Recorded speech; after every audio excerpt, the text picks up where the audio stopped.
Well, now they can't, because now you're not talking. Now you're messing with people, Ben. Oh, Ben. Maybe this is just the solo show of John that everybody wants. Nobody wants that. It's the episode where John sits awkwardly and goes, "So, transmog? Wow's cool. I like Sylvanas an awful lot." Right now, the nerdy teen from The Simpsons has his own podcast. I was playing World of Warcraft the other day, and a guy kept killing me. I was like, ow, ow, ow. He just kept spawn camping. Ow. Yeah. Don't turn on war mode. That's a lesson you learned there, I think. Yeah. It was off. I don't know how he killed me. Oh, well, that guy's hacking the system. Ow. Actually, I guess technically I did do a solo show because I streamed myself doing World Quest the other day. Good job. The other day, as in yesterday? Yes. Mm-hmm. I've lived many days in this day. Well, and there you go, John. Chat room does say that they would take a solo show from you, so Okay, good job. Or John could just stream. I'll do that. I should stream. That's the lesson I should learn. Stream his gameplay. Aside from the guilt I feel when people put my Twitch thing in there and I realize, like, oh, I haven't streamed in forever and people are still supporting me. This is a problem. True. You guys ready for the show to actually physically really, actually start? Sure. Yeah, we should do that. Okay, well, I can start the show up. Yeah, I mean, we've prepped on how that begins, so however that starts, Ben, you should do it.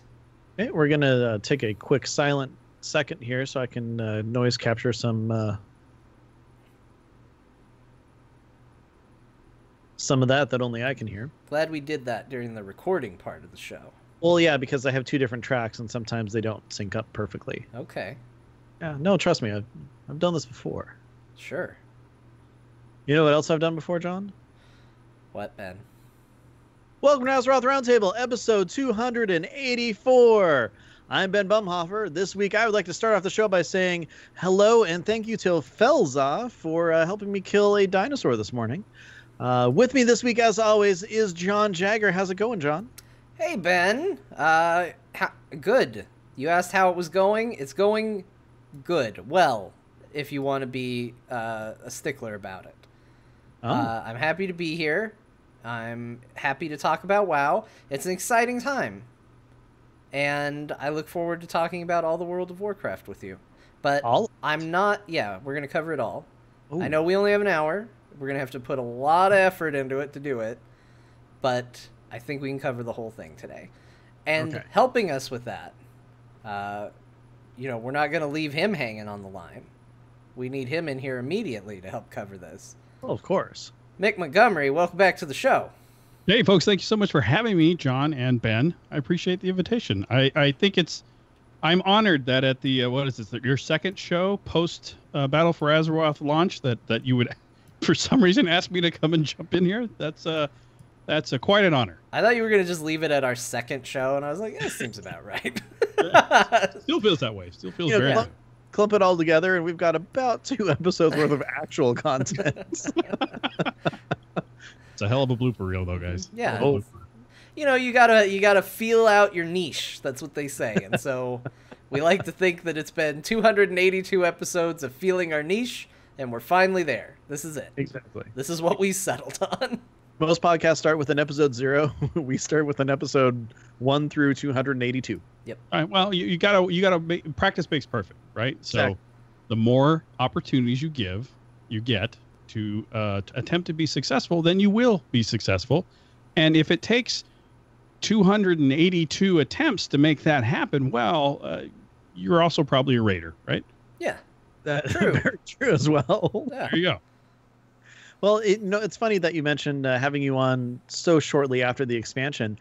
There's a reason why I wanted to bring you on the show. Okay. You're fun to talk to. Oh, well, that's nice. Thank you. I appreciate it. Yeah. But you guys are fun to talk to as well. We've been chatting now for like 20 minutes off air, and it was lovely. Aw. Ben, that worked. You said I can get Mick to compliment us, and you're right. It worked. Good job. You called. Yeah, I know. You owe me $5. No, I feel rich as a person because I've been complimented. The wealth is in your heart, that warm feeling. There we go. And also if you sell WoW tokens. But anyways, so there is kind of a reason to have you on, other than just because I do miss talking to you. You're one of my favorite people out there. But I was shocked and surprised when I recalled that you didn't really play WoW very much through Legion, but you're back now. Mm-hmm. So I was kind of wondering what that experience was like, actually, like skipping a whole expansion and then coming into it now and, trying to kind of catch up with at least story and everything like that. Because I know I gave you the absolute perfect synopsis on Twitter about what happened during Legion. You said lots of green stuff happened and then gear. So, yeah, it was something around that line. Somewhere in there. Somewhere in there, yeah. So what was it like to come back after not playing for most of an expansion? Yeah. I would say it was really nice. I wouldn't say that my choice to not play much Legion had anything to do with the quality of that content. I still believe that was a good expansion. At least my time in it was good. And I think Warcraft continues to grow and evolve and maintain its status as a kind of key core PC game out there for people to play.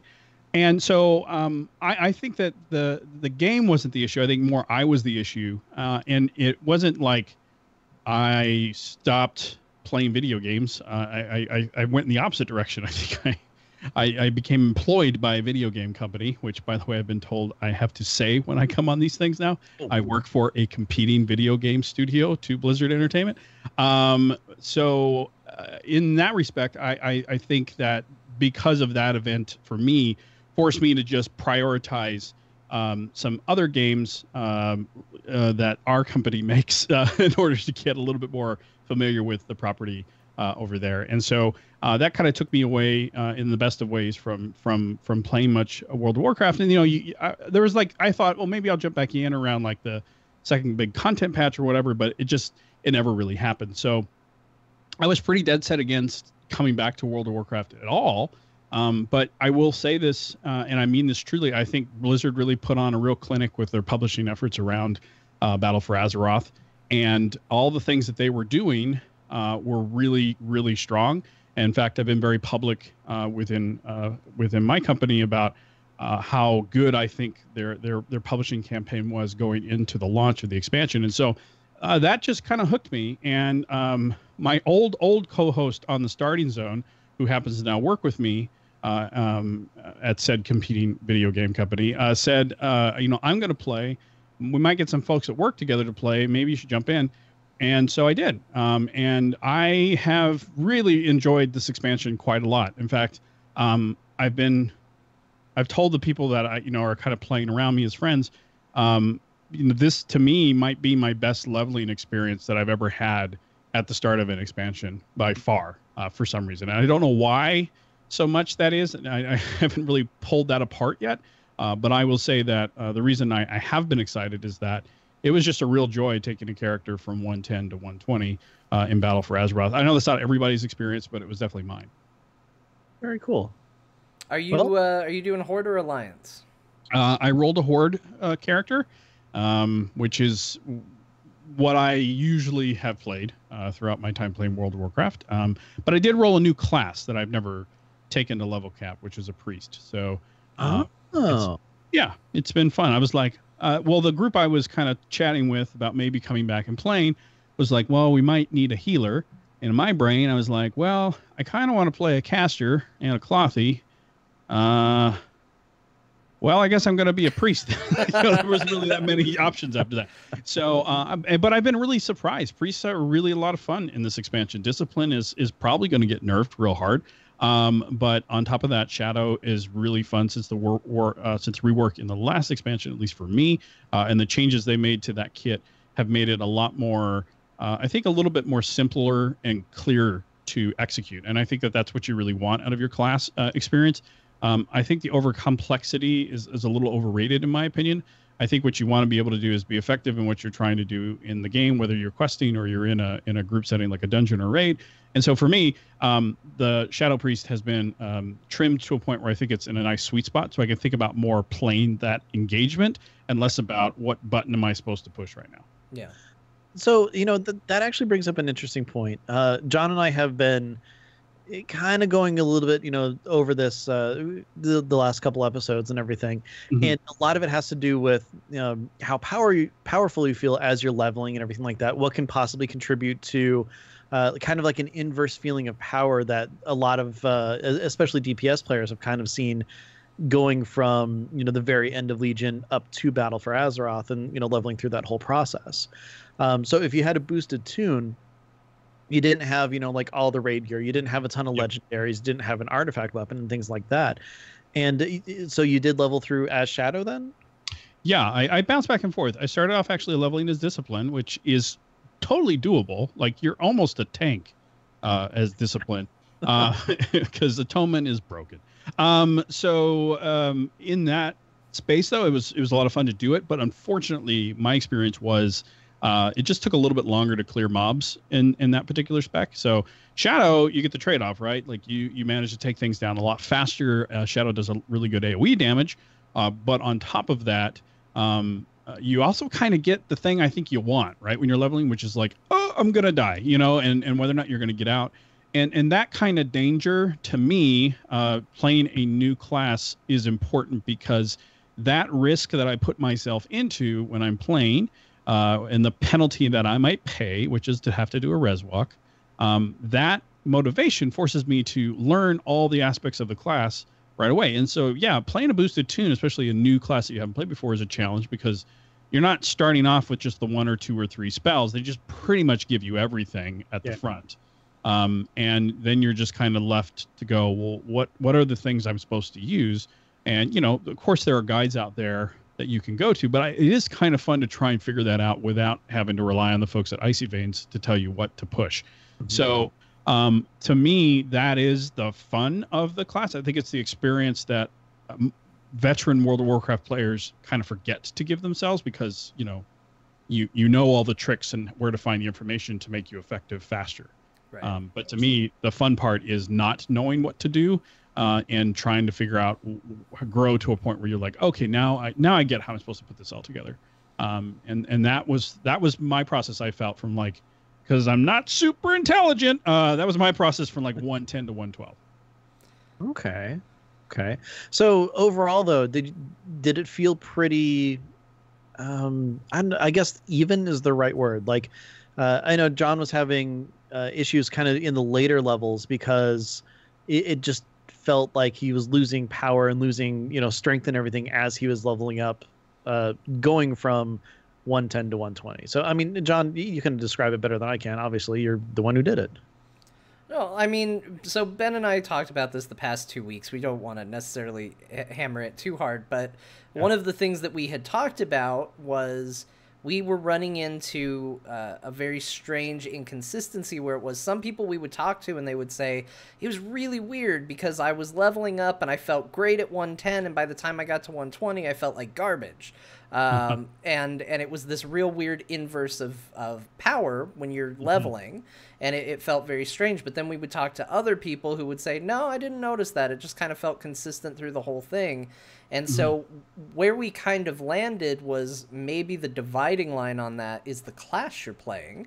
I mean, one of the things that has traditionally been true of the rogue class in the past is when they flip the switch to a new expansion, you go into what is always referred to as energy starved. Like your energy regeneration rate is now slow, so now you feel slow, and instead of just running in and killing things real quick, you feel incredibly slowed down. That didn't happen this time until the higher levels. It's like they managed to break the spike in the early part, but then it came back in the late until you got the gear then to bring it back up.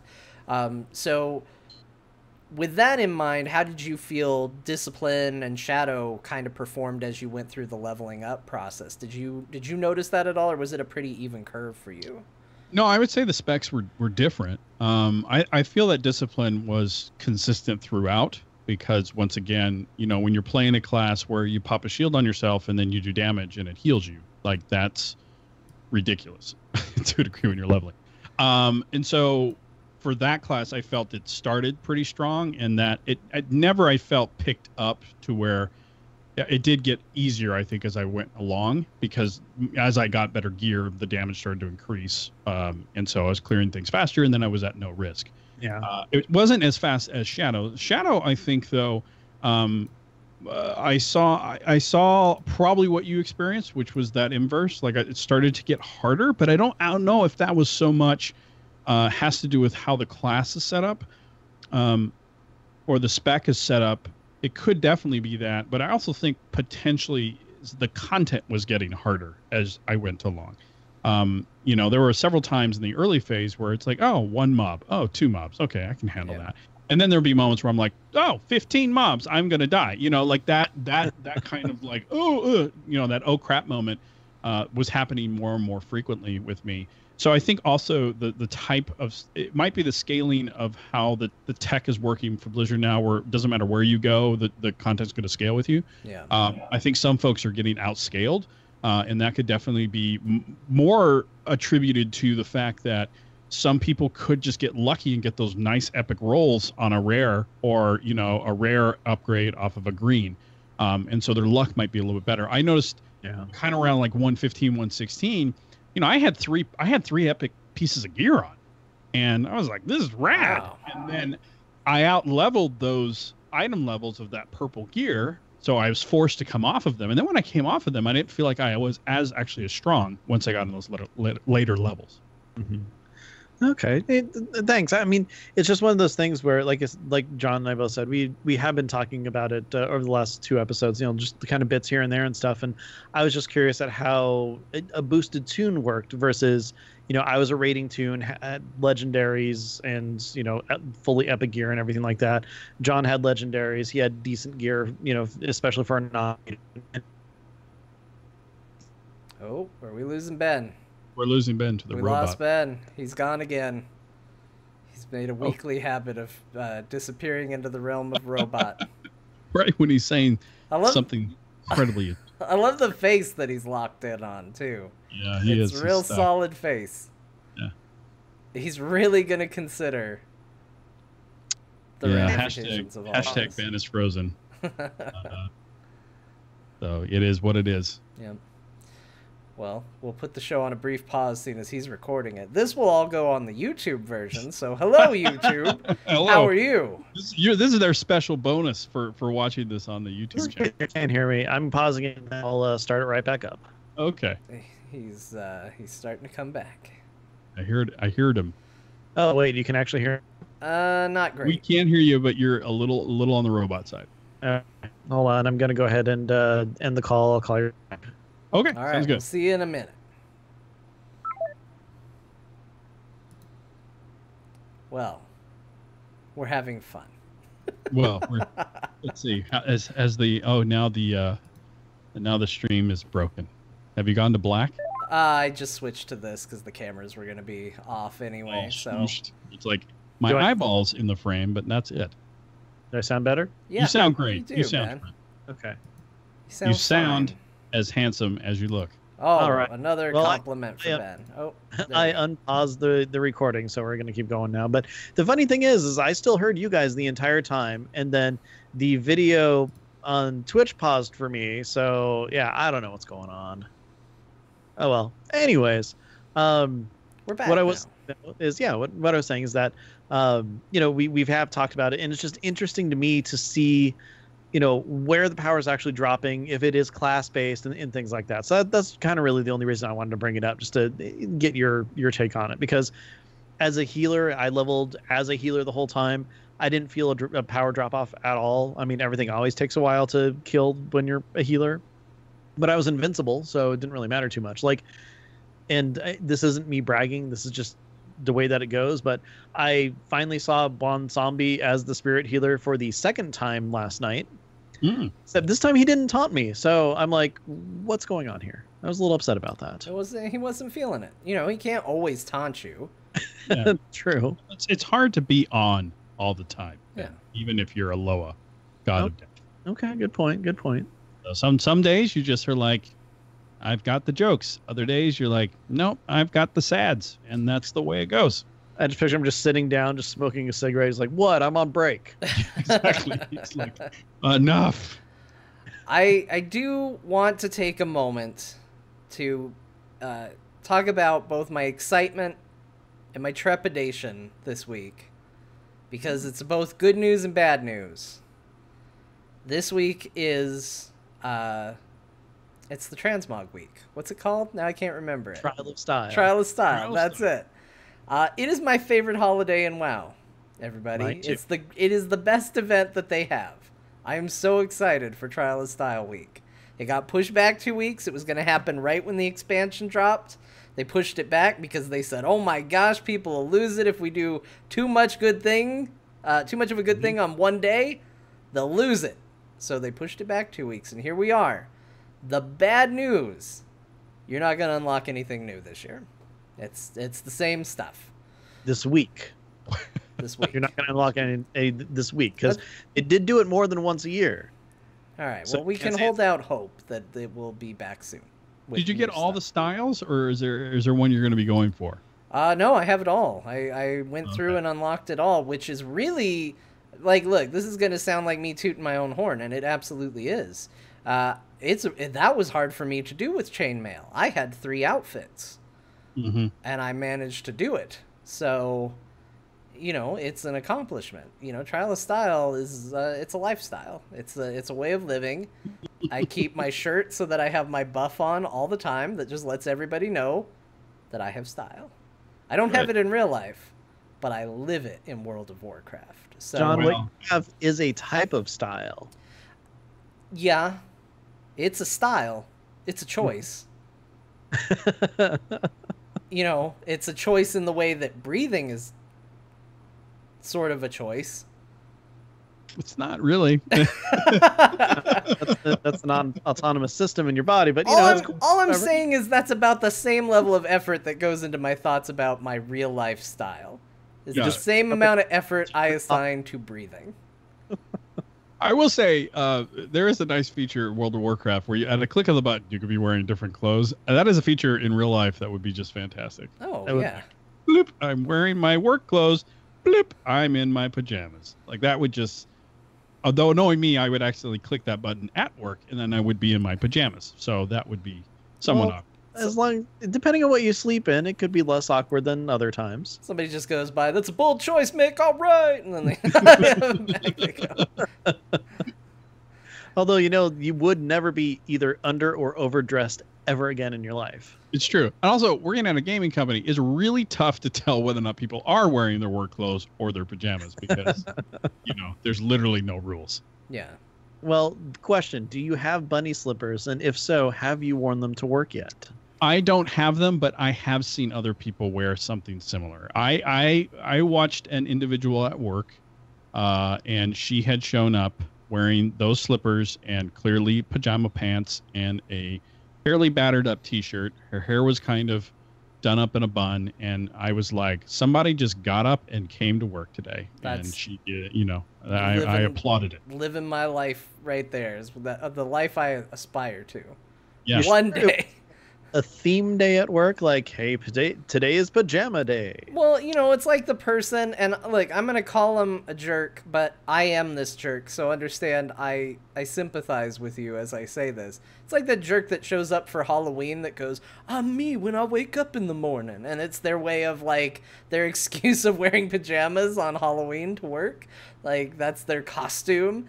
"Oh, no, I'm in a costume, it's me in the morning, haha. That's why I get away with this." I've considered that. You have? Yeah. Because costumes are hard, but pajamas are easy. That is true. My kids have pajama day at school every once in a while. They go, "This week on Wednesday, it's pajama day. So your kids can wear pajamas at school." And they're like, "Best day ever, Dad." Like, well, you are living the high life, children. Yeah, just brush your teeth and you're done getting ready for the morning. Pretty much. Nice. Yeah. The weird thing is my daughter will change into new pajamas to go to. So she doesn't get up, roll out of bed, and go. She just... Makes sense. I got to put on some clean pajamas. Well, that's fantastic. That's effort, Like, that's caring about the event as an event, not as a excuse for laziness. It's true. It's true. Sure. My son, on the other hand, is like, so I got to put on pants. It's like, yeah, man, it's got to have some pants on. Nah, okay. This isn't as fun as I thought it would be. Like, I get it, son, but let's do the pants today.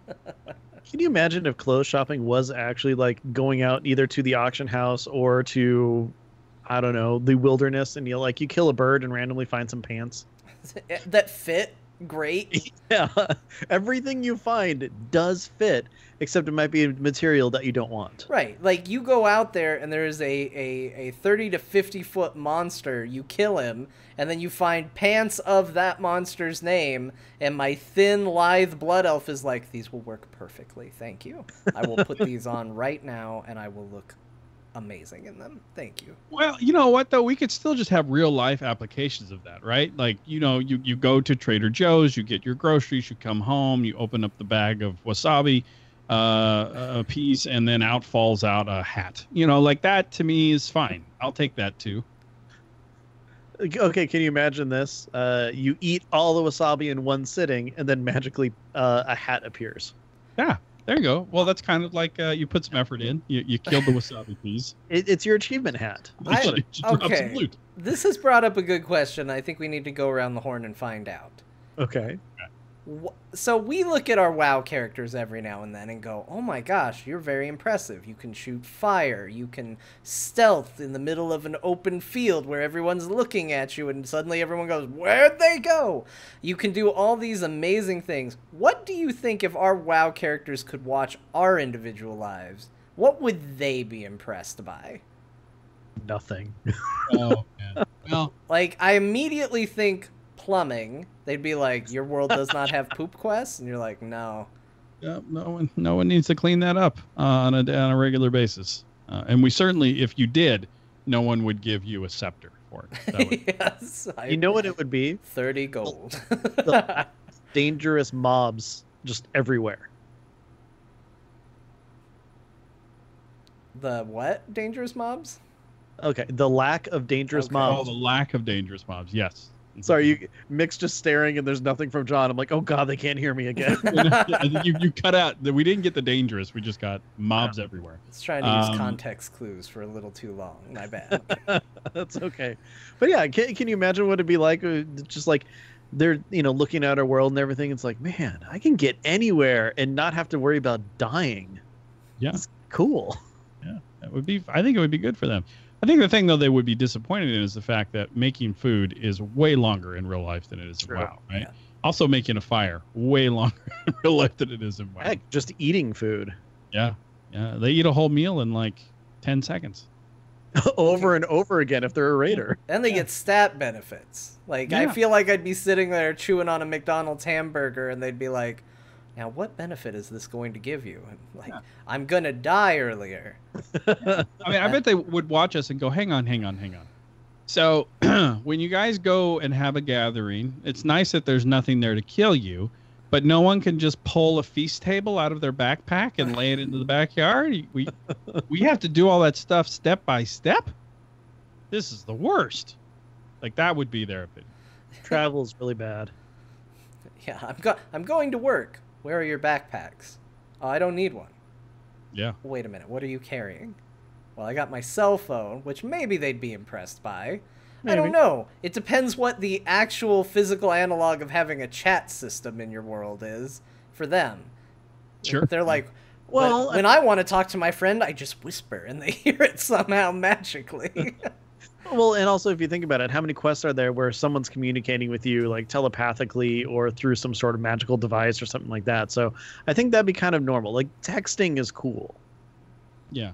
Well, I think it would be a pleasant surprise for them that you could almost go your whole day and no one stops in front of you and is like, hey, I need you to go kill 5 flurpy derps. Yeah. Like, there's no one just continually asking you.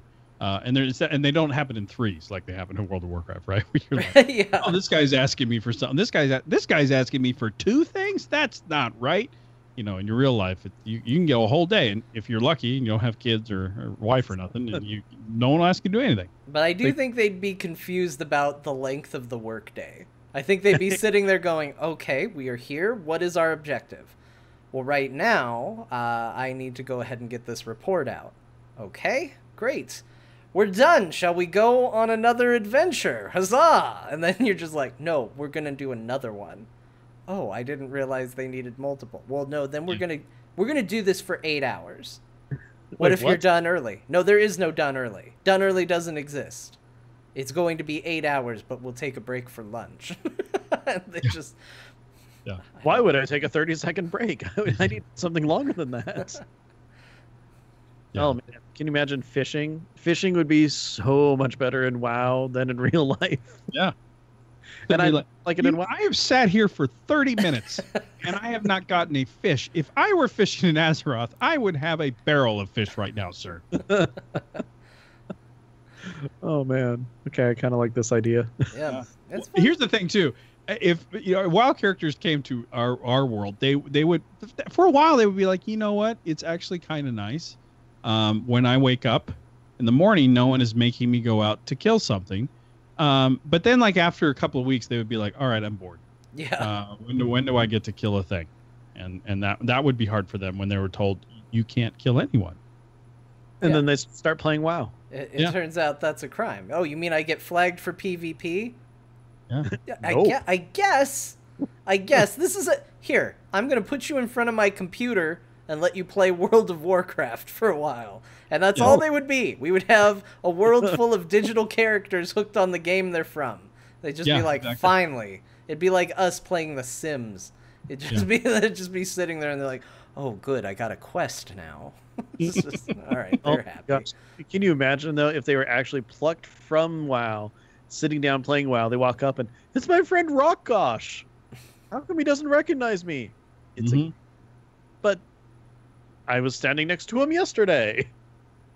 Yeah. It's just, I think it would be a big bummer for them. I really do.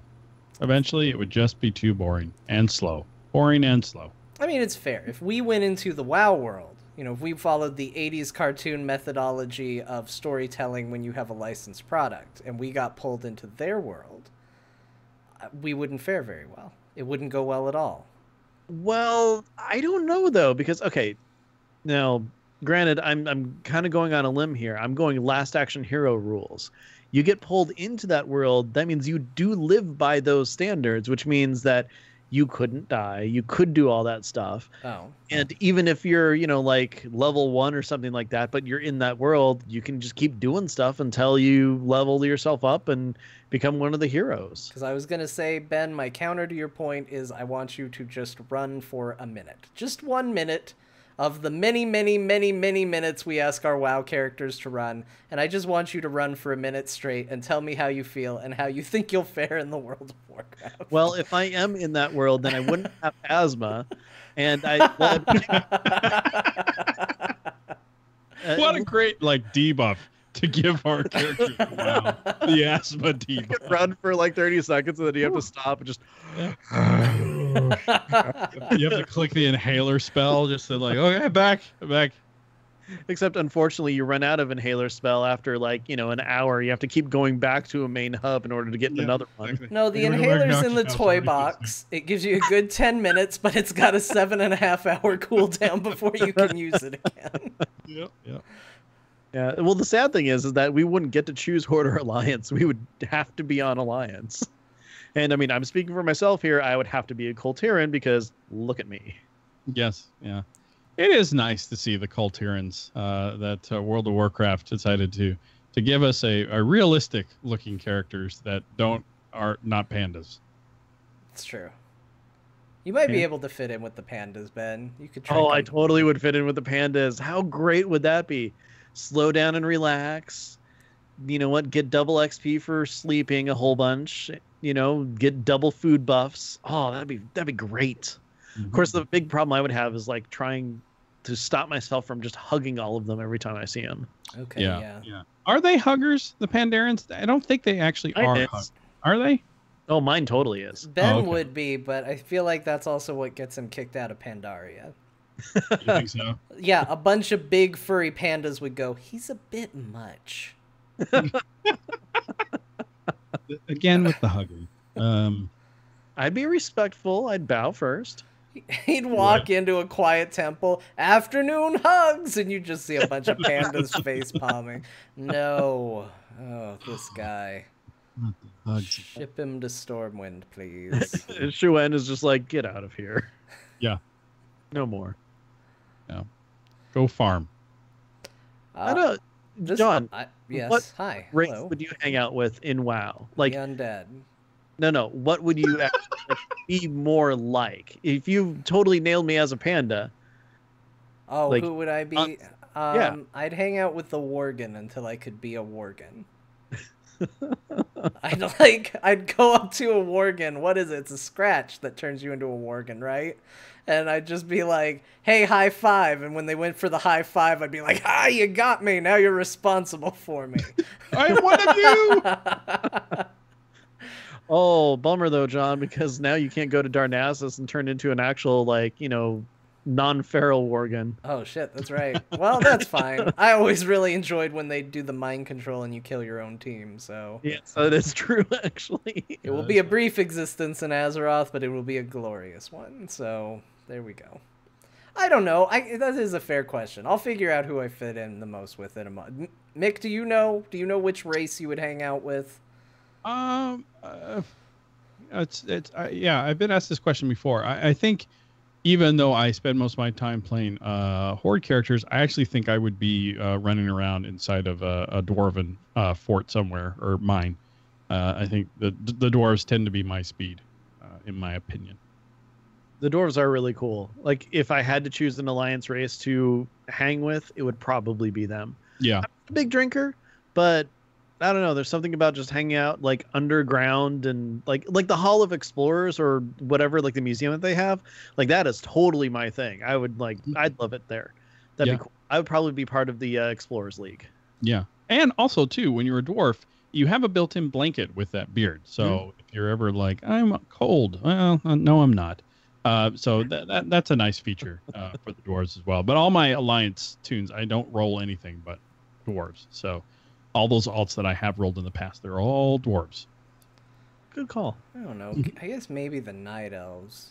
They'd be like, you're a man. You need to go sleep for a couple 1,000 years. And I'd be like, you got it. This is great. See, my first thought is, John, you're not the outdoorsy type. I'm not, but they just sleep. At nap time, okay. Yeah, like, I don't know. Like, I was thinking about it, and, so probably the answer is the humans, because it's just the bland, like, it's people. So, but I don't want to do that, because that's just that feels like a cheat of an answer. It's not the Blood Elves, because honestly, even though I love Blood Elves and I play them a bunch, they're just a little too pompous. I wouldn't get along with them that great. Mm-hmm. It's probably not the Night Elves. They're too into nature, unless they really would be like, let us get you. Well, because they'd be like, yeah, you're going to sleep. And I'd be like, great. And they'd say, here's a rock. And I'd be like, are you kidding me? Once you're out, you don't notice. It's cool. Yeah, but I don't know that I'm going to sleep like a night elf. What if I wake up every couple of hours and need to pee, and they're just all zonked as bears or whatever? Is it only druids that do the sleeping, or do all night elves do it? I don't know. I assume they all sleep a lot. Okay. Well, now you also have your selection of allied races to choose from. So, which we can all agree look infinitely cooler than the old races. Yeah. Like, just take a gander at like the druid forms for the new allied races, and then look at the old ones and just what are we doing, Blizzard? Why do these look so much better than the old ones do? Yeah, every single druid is using their artifact appearance as opposed to just the normal one these days. Yeah. The Tauren are a little too nature. Sorry, I'm still trying to figure this out. You guys keep going. I will find this out. But I just see myself up on Thunder Bluff being like, what if we had a Starbucks, and they'd kick me out. I got it, John. What? And you're going to hate this, but... It's not gnomes. No, just listen to me. Okay, it's either gnomes or goblins, one or the other. Less goblins because you're not money hungry. But if you're with the gnomes, you would have as close to like computer games and stuff like that as... Warcraftily possible. It's true, but I hate their whimsy. But on top of that, Who hates Whimsy? That's the not tallest right. person in Nomergon. Wait, what, Ben? You would be the tallest person in Nomergon. Oh, I would. It'd be great. But I hate their Whimsy. But they do know how to party. Those guys know how to party. Do they? Because it seems like they just make things that inadvertently kill their friends and then they just go about their day. Well, that's part of the, there's setbacks. There's drawbacks on every one of these races, right? Yeah. Like, I mean, if you're a human, you're super boring. Like, I mean, that's just the reality. They are the most boring of the races. And then there's the races that, people explode randomly all the time. And that's the drawback there. And for dwarves, it would be, is there anyone here that isn't drunk? Anyone sober? No? Okay. Yeah. See, and that's the thing. I'm not a big drinker, so I wouldn't do well with them because they'd be like, they'd kick me out. I'd just die. I'd just die of alcohol poisoning. No. You would start a taxi service to get people around. You'd be the designated. I don't want to be the. Nobody wants to be the. I don't want to be the Double D triple D, the dwarven designated driver. That's awful. Yeah, there's that. Like, if you go to any Worgen house, and this is true, all the furniture has been chewed on. All of it. It's all been chewed on. And that's gross. You don't even want to talk about electronics in a Worgen house because all those wires are frayed. Yeah, they're all gone. For sure. Yeah. I do think you're right. Goblins are kind of a decent fit, but they are more into money than I am. And they're into scheming, and I'm not much of a schemer. Like, as much as you play a rogue, you're honestly not a schemer. Yeah, I'm not great at it. I don't have time for it. Yeah, because time is money. Oh, wait, that's goblins. Hold on. I feel like I had it for a moment. I was like, that's it. And now it's gone. Maybe it is the Pandarn. Maybe that's where I belong too. But they might be too tranquil for me. I feel like I'd cause a ruckus there. Yeah. It's definitely not Nightborn. No. They've got too much going on in their lives. Plus, John's not really addicted to things. Yeah. The guys, there's a lot of emotional things happening around us. Can we just take a deep breath? How about the Draenei? They're into the light. Like, that's, that's fine. I would be afraid, like, I would close the door on one of my face tentacles. That would be... Are you doing like a Fabio head turn or something? Yeah, like one of those, and I'd snag it on an earring or something. It is I, Mick the Draenei. You're just waving your tentacles around. Why does he walk into rooms like that? I don't know. It's what he does. To be dramatic. That would be my concern. And we all know no one wants to be torn. I mean, let's be serious. Like, we've all been to the farm. That smell. A little much over time. I mean, all it takes is for WoW to discover hamburgers, and that's the end of them. Yeah, that's true. They're just like, oh, there's a delicious food that's readily available in every city. Hey guys, I went to Ogremar. They got this thing called an In-N-Out. They import it from Thunder Bluff. But I don't really see anybody leaving. It must be really good. Spencer in the chat says I'm an orc. I don't know. You don't think so? You know what? You don't think Spencer gets orc? Elementary school you, I could totally see as an orc. You think so? Elementary school you, not now you though. That's true. That's true. Actually, that Ben is right. Was John much more rash in elementary school and more? Well, let's just say he did drop a bomb on a city once. Oh, okay. Well, no, that didn't happen. No, okay. I was quick to anger. I get it. No, they are as well. They are as well.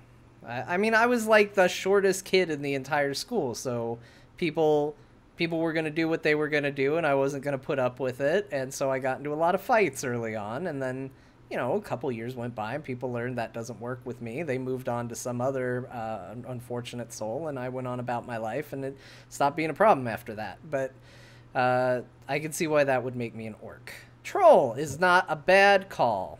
Just got thrown out there in the chat. Troll ain't bad. Yeah. They just kind of do their thing.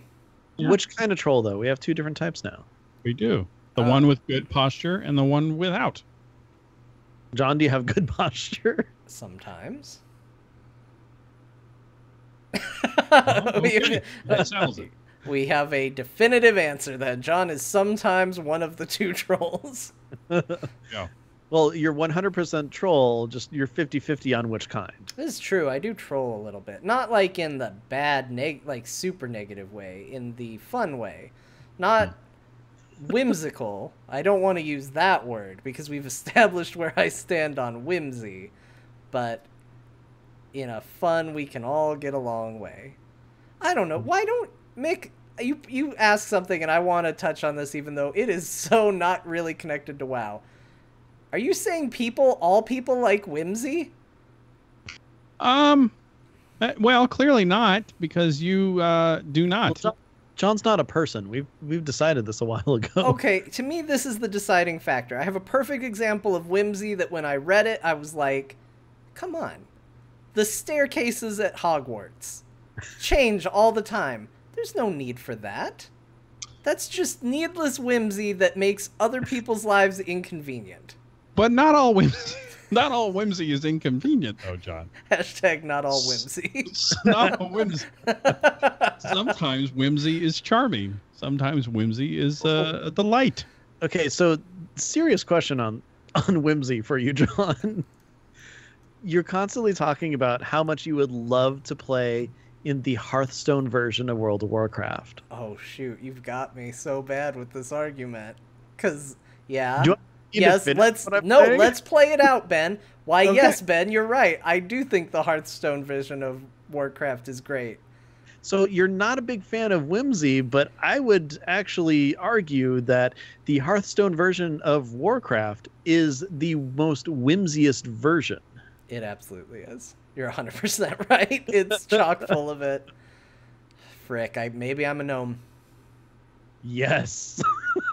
The tallest gnome in the land. You know, I'll take my little victory wherever I can get it.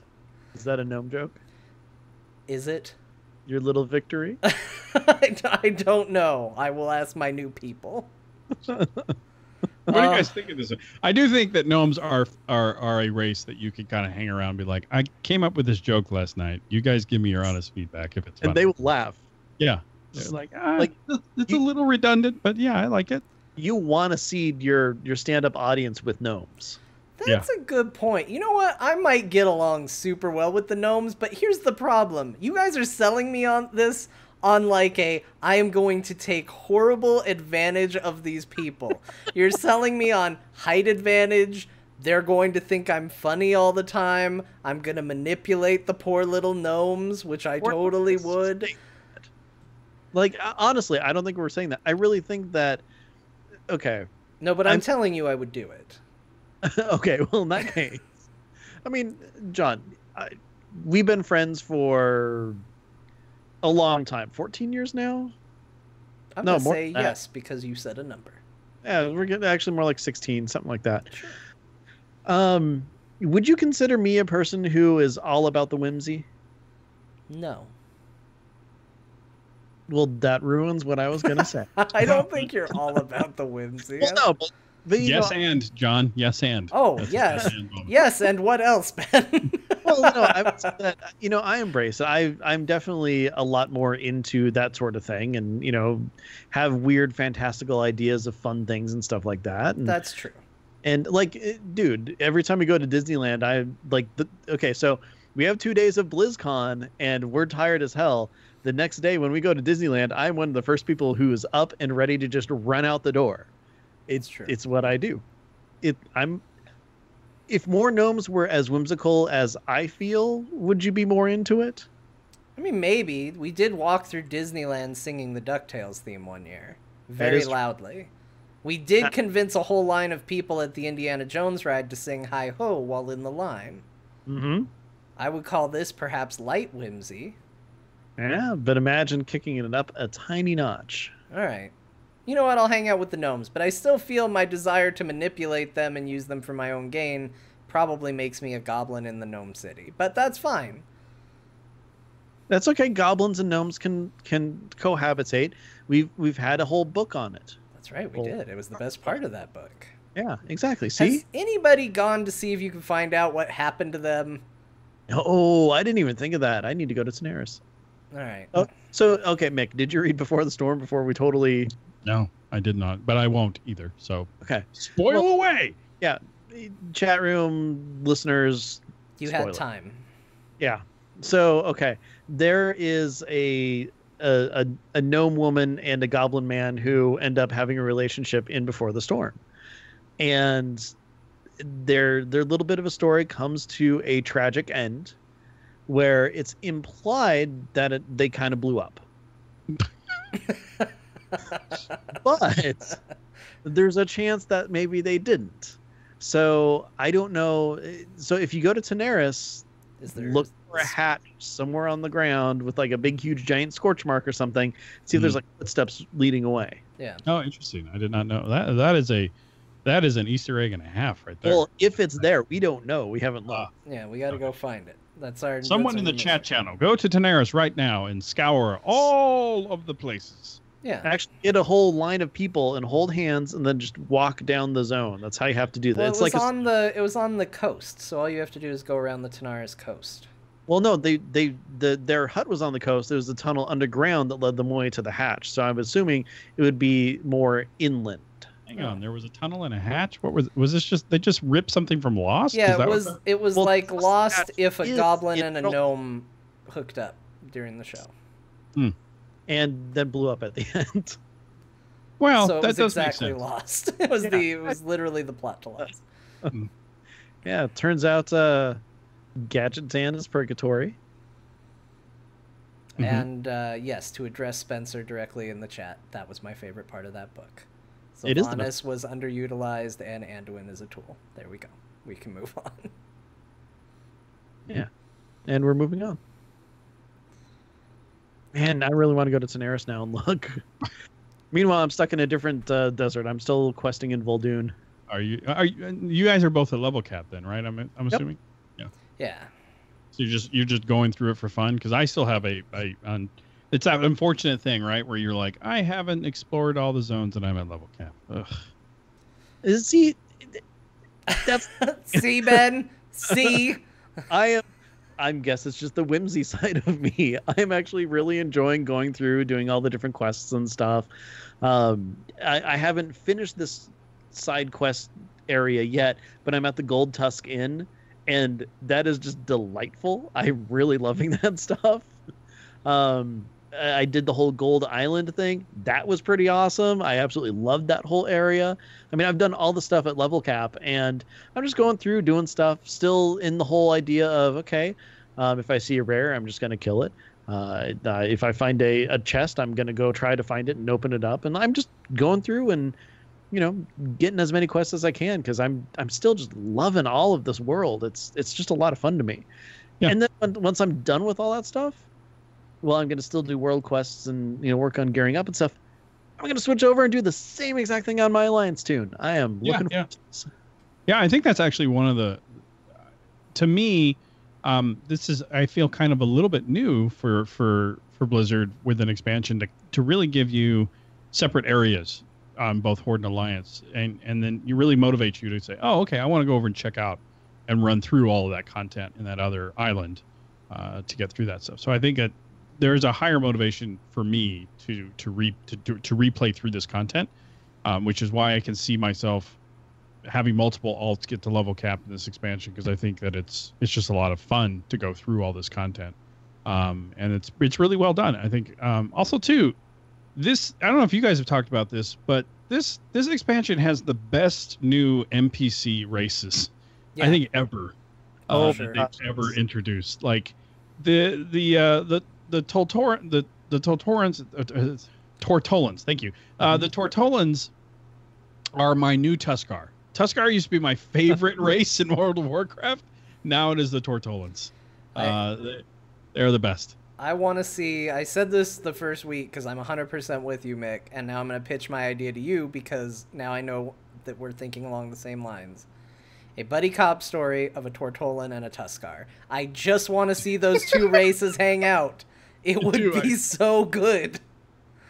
Want to read a scroll? No, I want to fish. But a scroll, but I want to fish. What if one of them fished up a scroll? Oh. Yeah.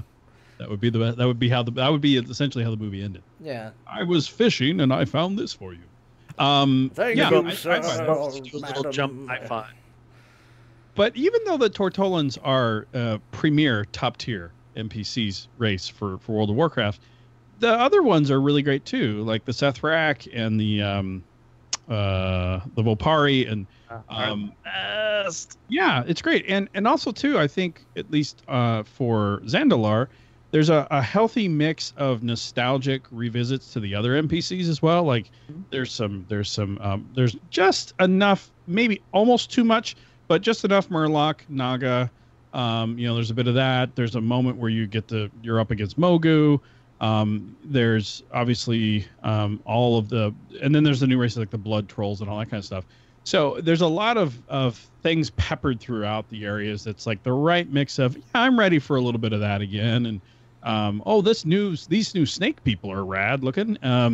It's really, I think that, and also the creature design this time around, the new creatures that they've introduced, they really have those, I can't remember what they're called, but the giant bug things that run around. That's a Sethrak, right? Oh no, those that look like the things from Wrath of Khan, essentially. Yeah, exactly. Those things. Those things are just really well designed and interesting. The pterosaur, the pterodaxes that they have in this section are pretty rad. And it made sense, right, to see some of that old Mists of Pandaria Thunder King stuff come over to this zone in this area. That was so great. I'm really happy with how that played out. Mm-hmm. We haven't gone full spoiler on the story for that stuff yet, but I like why they're there, and it makes it works. It works really well. Yeah, you hit M and you're like, you hit M and pull up the map for the world, and you go, oh, Pandaria's right there, and oh, that's right, the Zandalari showed up in Pandaria. Like, they're basically right next door neighbors. We didn't really realize it until now. Yeah. Now we can see it represented. It makes complete sense for that to have a connective tissue. And even the Zandalari themselves, I went into this thinking, oh man, we got stuck with the trolls. Yeah. We're gonna have more trolls. And remember Zolaman that we had back in Cataclysm forever? Yeah. Those 2 dungeons that we all ran for it felt like 6 decades. Yeah. I was like, oh man, I don't know how this is going to go. And the all of that has been really great, like much better than I could have expected. Oh yeah. It's one of those things where, I had such a preconceived notion on them going into the expansion. Then all of a sudden, oh, this is fantastic. I love this. I am happy that we get Zandalari trolls. Like, I never thought that I'd be happy for a second troll race, because I'm not a big fan of the first race. And it's far enough away from some of that other content that even when you go to those sections in the city and you see the Zulaman trolls and stuff like that, you're like, yeah, look at those guys. It's the Amani. Like, oh, I remember the Amani. They got those weird swords with wood around them, and this is cool. Like, yeah. It got me so stoked for trolls that not only did it break my jaded initial impression that I wasn't going to like it, but it made me excited for the stuff that I thought I was sick of on top of it. Yeah, for sure. And there's little Emmett Nessingway in there, and that's always there. I was actually really happy with that quest line. Yeah. Yeah, and then there's just like little gems like the Raptor Loa Janvi. Oh yeah, like it's like Jahani or Janvi or something like that. Yeah, that's just like weird little delightful thing that you're like, oh, it's this thing. It's like, oh, a mysterious trash pile. Oh no, it's the raptor thing again. But it's like, oh, I do a little thing, or maybe I picked up an item in questing and I give it to her and she gives me gold and stuff, and that's all. I think it's just like a fun little moment that they kind of thought through in the right way. I really dig in that section of Zandalar. Where all the dinosaurs are at, that they named it the Savage Land. I was like, well, that's way to go, Blizzard. That's brilliant. I'm like, if there's not a whole lot of dinosaurs here, then, oh, no, they're okay. We're good. Yeah. And that little Direhorn quest line thing. Yes. To me, like, when I saw this, I'm like, this will suck. This is just going to be stupid. And it wasn't. And even that one quest, I won't go too far into it. That one quest where you jump into a quote unquote vehicle and have to do the thing at the very end, like that could really drive you nuts. But that I think it was just enough of challenge to be finished and get out of it and then move on. And so I was actually talking with Jesse, who was working with me now, and we were saying there's that rock paper scissors quest where you turn into a hand. Oh yes, and he's like, that's literally one of my most favorite quests ever that Warcraft has ever done. So when that happened, I did pull out my crawling claw to follow behind me. Because you had to. Yeah. Yeah. Do you guys have the little baby Tortolan pet? You guys pick that up? No, not yet. I don't. Well, maybe. I don't know. I don't always notice when I get the pets. Yeah. That is one of the funniest pets this game has.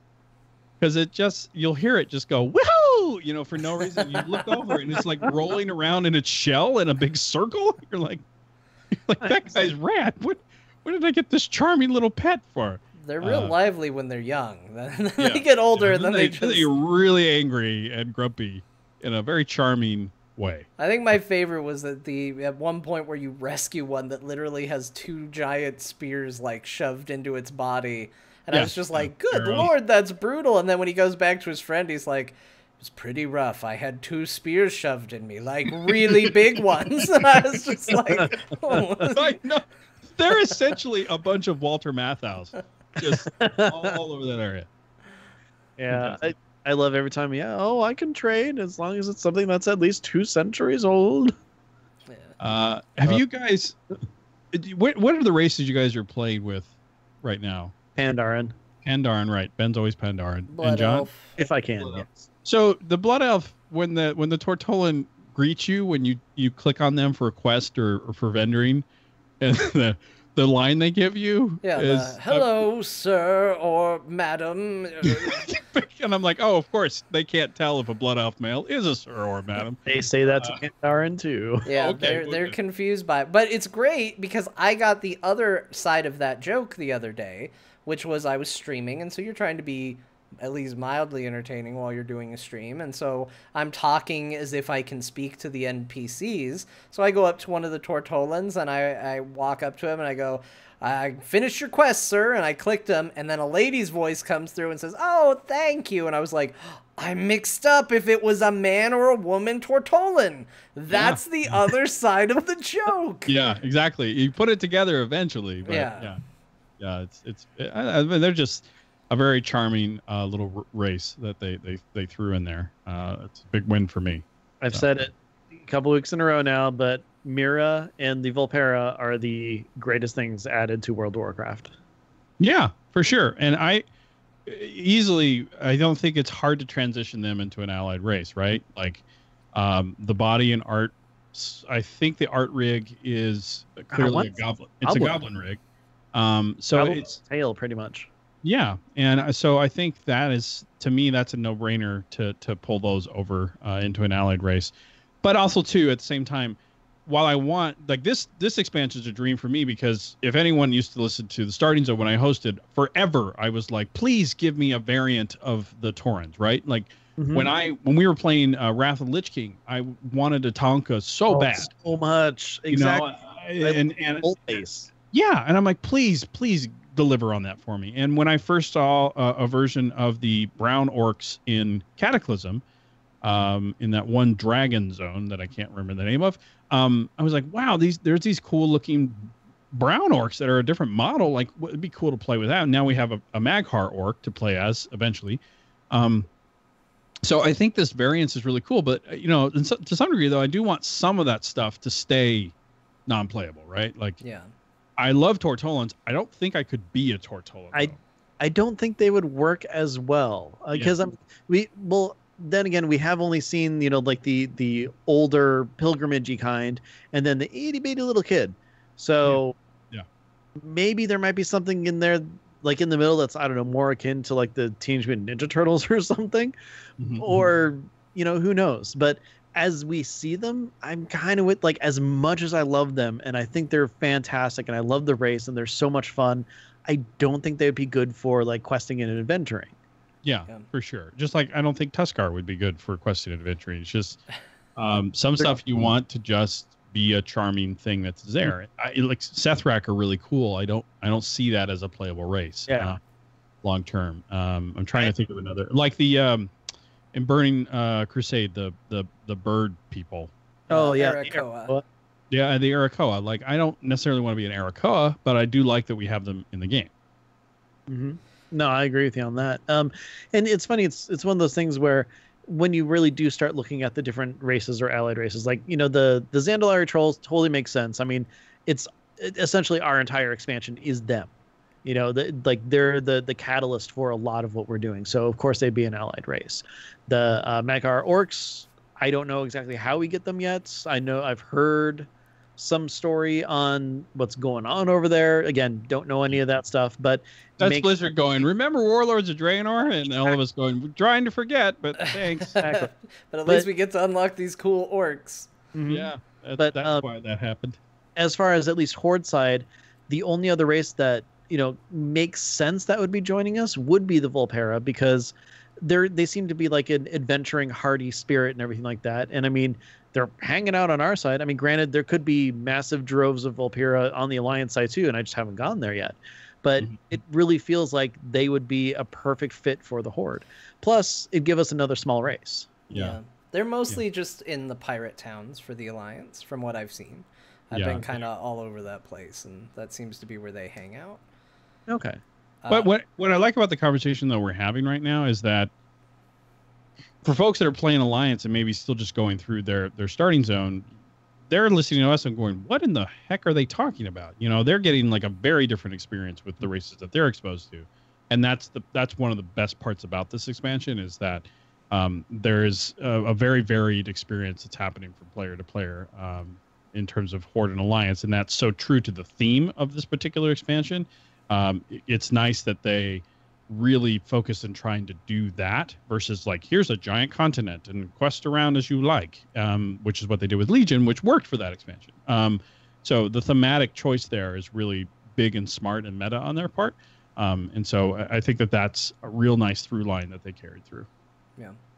I do want to mention one more thing before we go, because it's just been a fascinating thing that I have now found 3 of so far in this expansion.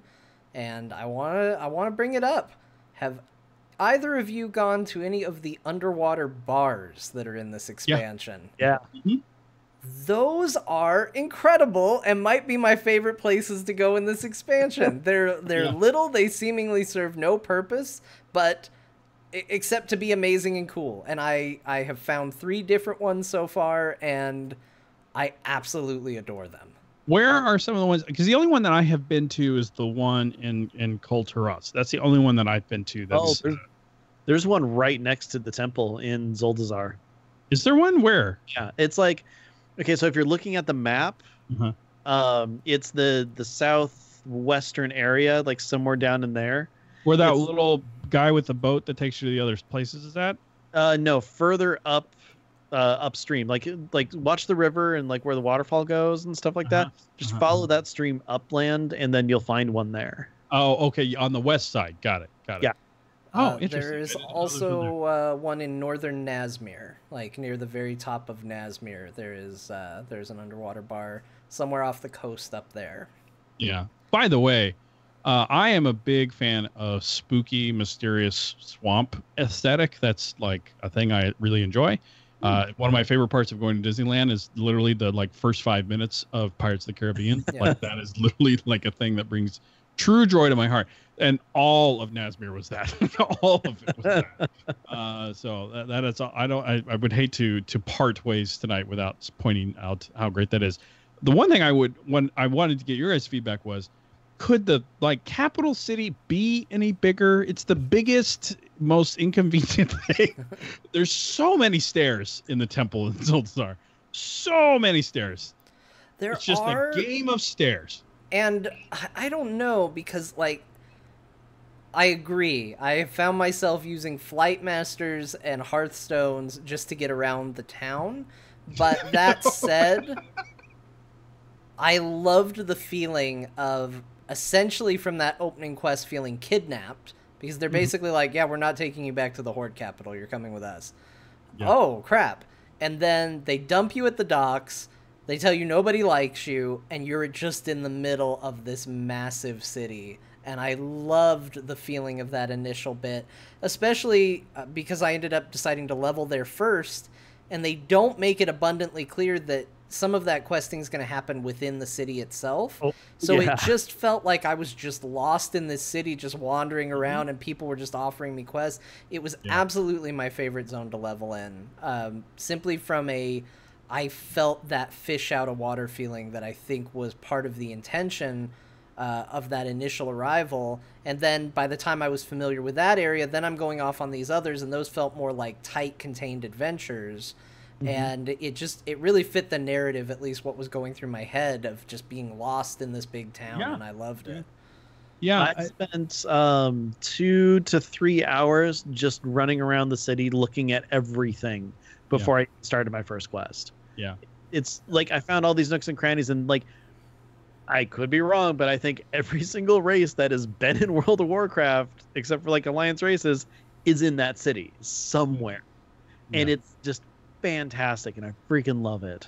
Yeah, it's really great. I mean, there are a couple races I could do without, like the Hosen are never a favorite, but they're there. The King is there, and he's cool because he was at my order hall. So yes, Monkey King's okay. Yeah, but rest of them are first. What I think is nice about that, Ben, is it's doing the thing that I feel the experience of World of Warcraft used to be, which is just getting into the world and walking around and figuring out what is all of this. You know, I remember as an early player, my first character was a Blood Elf Paladin, and I went through that little starting area with the lynxes and killing the ghost up on the tower, and I got out of that area and went into Silvermoon for the very first time, and just walked around and just like, what is all of this? Like, I didn't even know what profession trainers were. I didn't know what the auction house was for. I would learn all that stuff later.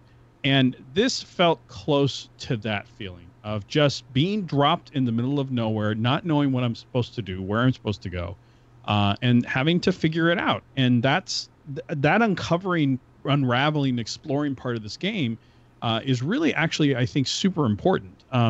The less on rails the storyline feels, the better I think the game is. And I think that they've managed to really achieve that. And I know they've had some turnover in the quest design team prior to this expansion, and I think it really showed. So kudos to them. And that's one of the reasons why I'm really enjoying Vol'dun. I know a lot of people have said that there's too much and there's so much side content there, but everything that I've been doing there has just been a ton of fun for me. Just, I found a flute and randomly went and did a little quest that had to do with the flute, which was just a really cool little quest. And I'm like, cool, just tons of cool other random stuff. Yeah.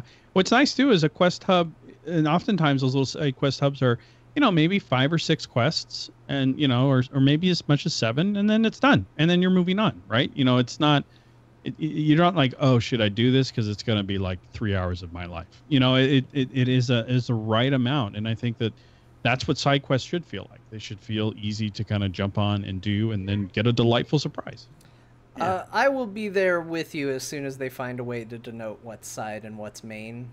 I was definitely a victim of fell down too many side quests trying to follow the main story and got that fatigue because, it compelled me. The story was doing its job. I was compelled and interested, but then next thing I know, I'm, off helping someone with their pet or something like that, and I'm like, I don't think this is going to tie into the main story, and sure enough it didn't, and then I'm just frustrated. But that's something that they said they want to do, and I think it will be a positive thing for the game, because I'm not opposed to the side world content existing, but it can be distracting when you have a goal in your mind to say, I want to do this, and next thing you know, you're off that path without realizing it.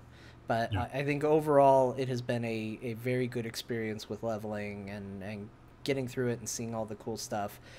Real quick, just so I'm not a liar from last week, real quick, because I know we're already going over, let's just short, immediate impressions of the Ashara thing, because I said we would talk about it. Yeah.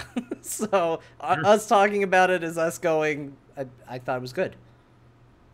You thought it was good. Okay. Yeah. There we go. We did it. Ben? It was really cool. It showed us a big moment that, we kind of knew about if you knew a little bit about lore, and just really kind of showed how much power Ashara actually has, which I think is key to anything that could potentially be coming in the future. Mm-hmm. Mick? I'm not going to be as concise. I think that anytime we get something alluding to the old gods, that's always like super intriguing to players, and especially for me. So I think that that's great. I think that the piece is really, really strong from an art perspective. I think its editing is a little indulgent at times. The moments kind of stretch a little longer than they need to. But that being said, it's a really interesting story. I do think it's pretty cool that these Warbringers pieces have all been the female characters for Warcraft, which for Jaina, and then I think they've all been women. So I think that is that's going to be an interesting story to see unravel throughout this expansion, because they're setting up with her in the mix, as well as Jaina and Sylvanas. And then also, the princess, is it Talgiani? From Talanji. Talanji from I always get it wrong. From Zandalar. It's interesting to see where that's all going to kind of go, right? Like who's going to end up being the most pivotal character out of those characters. I would hope it's her. I would hope it's Ashara, right? Like that feels like we're overdue to get to the bottom of that.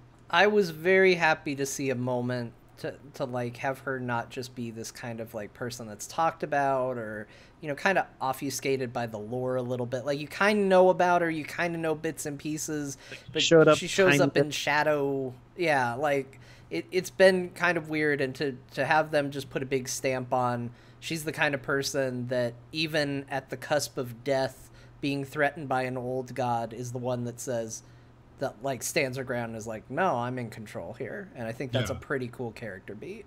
Yeah, a very massively powerful character in general, and one of the first big characters, to mortal characters in World of Warcraft to then become mega powerful. So I think it's time to bring her out. I think there's a lot of things that are time to bring out, and Blizzard's I think not afraid anymore to finally let these cats out of the bag.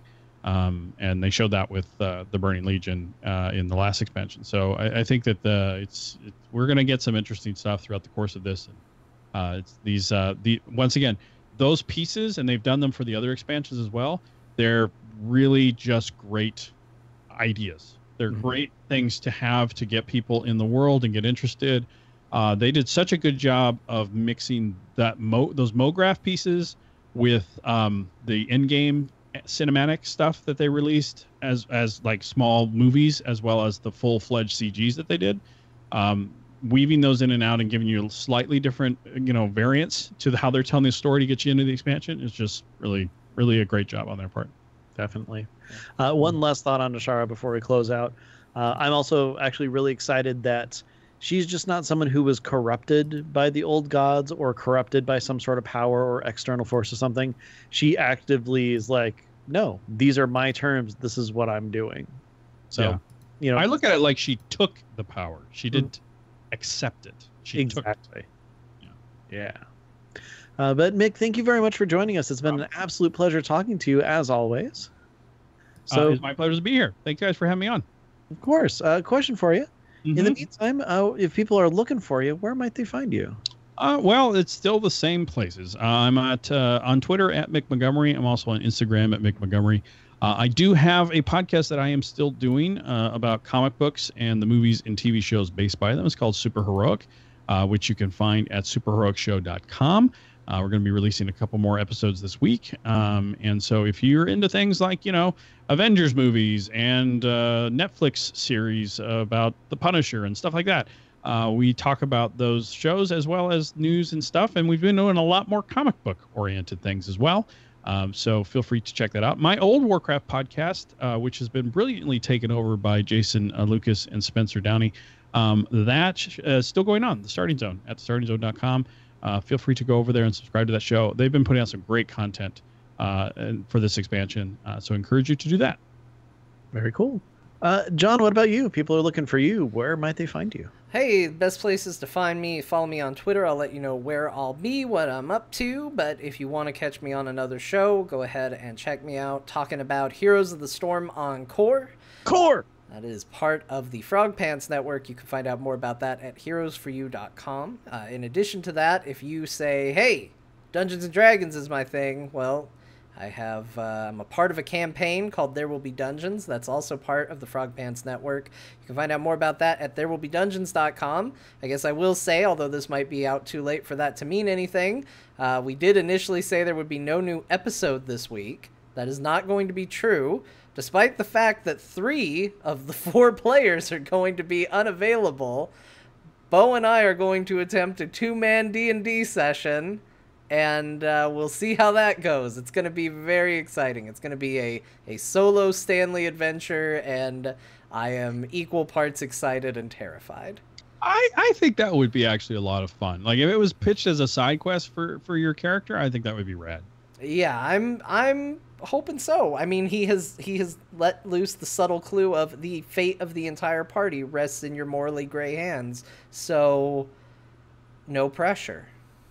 Yeah, and John, if all my years of reading Foxtrot have taught me anything, Jason and Marcus are able to play D&D with just the 2 of them, I think you'll be fine. All right. Well, I will take your word for it. That word is from Ben, and Ben is going to tell us where to find him right now. Oh, man. Yeah, best place to find me? Yeah, that's right. You're the king of transitions. Hi, my name's John. I'm the Transmission King. If you have problems with your car, you call the Transmission King. John, that's me. Anyways, if you're looking for me, you can find me on Twitter. I am at Ben the Mage. I did a little guesting the last couple weeks. I'm actually on episode 117 of The Game Case, where I talk with Cuddles and Turarts about World of Warcraft. Surprising. Also, I was on the last episode of Rolling Restart, number 43, where Ro and I talk about World of Warcraft. It's something I do. Also, I do a show with Eludra called Battle Pets, and that's where we talk about battle pets in the World of Warcraft. I'm realizing there's a theme here. Which one of those shows do you do that fun character voice you just did for me a minute ago? Because that's the one I want to listen to. Oh, that's this show, John. Oh, so okay, good. That every now and then, it's what I do. It's what I do. This show, though, Azeroth Roundtable, where you can get the King of Transmissions. It's John Jagger. Came back for like an encore. Yeah, you can follow us on Twitter. We are at AzerothRT. If you like talking to us and want to, get in touch with some other friends of, our show and want to do it while playing a game, guess what? We have a Horde and an Alliance community. If you're looking for those, check out our Discord, which can be found on AzerothRoundtable.com, of course. There are actually permanent links just pinned, and, take your faction of choice or both of them. I'm in both of them, although I've been playing mostly Horde lately. John will eventually get in there once, we're both online at the same time, or he clicks on the link. And, chat with us. It's nice seeing you guys in game. Other than that, though, of course, if you're listening to this episode for the first time and you want to listen to all of our other episodes, we don't know why you'd want to, but if you want to, you can always check those out on AzerothRoundtable.com, also on iTunes, Stitcher, TuneIn, Alpha Geek Radio, all those wonderful places podcasts can be found. You mean the 282 trial episodes? Yes, exactly. Great. They're there. Not the 2 real episodes that were the last 2. Oh, those are there too. Even better. That's a bonus. Yeah. That's for you all. But hey, this is the part of the show where we thank you, the listeners, who help make this show possible. Whether it's the 282 trial episodes or the 2 real episodes, we appreciate everyone who has gone to patreon.com/AzerothRT and helped us out to make this show an easier to do experience and make Ben and I happy. So we, as always, thank all of you. We give a special shout out every week to the Murloc Club. The Murloc Club is Aaron Samdi, Frasley S, Haster, Jim G, Kryn, Sast H, and Simon. Thank you so much for being a part of the Murloc Club, and also kudos to me, because that is the smoothest I've done that in like 3 weeks. That's very true. And to that I have to say, yeah. So with that, everybody, have fun at the Trial of Style. Make sure you look fabulous, and be good to each other. Bye, everybody.